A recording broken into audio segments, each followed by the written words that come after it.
Welcome to new TV Telugu. CM Revanth Reddy ఈ నెల 22న Davos పర్యటన ముగించుకున్నట్లు సీఎంఓ నుంచి ప్రకటన విడుదలైంది. ఆ తర్వాత అక్కడి నుంచి అమెరికా పర్యటనకు వెళ్తున్నట్లు మాత్రమే పేర్కొంది.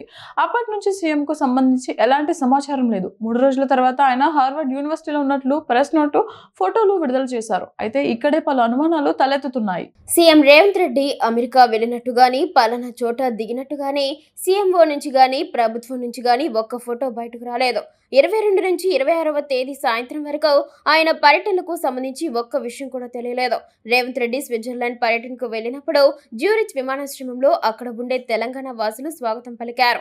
ఈ మేరకు సీఎంఓ ఫోటోలు సహా ప్రెస్ నోట్ విడుదల చేసింది. మరి 22 తర్వాత అమెరికాకు వెళ్లిన సీఎంకు అక్కడి తెలంగాణ ప్రవాసులు ఆహ్వానం పలకలేదా అనే ప్రశ్నలు, అనుమానాలు వ్యక్తమవుతున్నాయి. ఒకవేళ పలికితే సీఎంఓ నుంచి ఎందుకు ఫోటోలు, ప్రెస్ నోట్లు ఇవ్వలేదనే ప్రశ్నలు తలెత్తుతున్నాయి.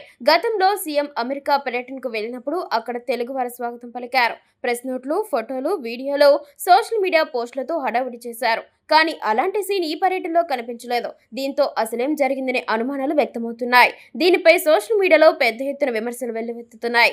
దీంతో 4 రోజుల తర్వాత సోమవారం సాయంత్రం సీఎం రేవంత్ రెడ్డి హార్వర్డ్ యూనివర్సిటీలో ఉన్న ఫోటోను సీఎంఓ విడుదల చేసింది. అక్కడ క్లాసులకు హాజరైనట్టు తెలిపింది. సీఎం స్థాయి వ్యక్తి రోజుల పాటు కనిపించకుండా పోవడంపై సోషల్ మీడియాలో పెద్ద ఎత్తున విమర్శలు వెల్లువెత్తుతున్నాయి.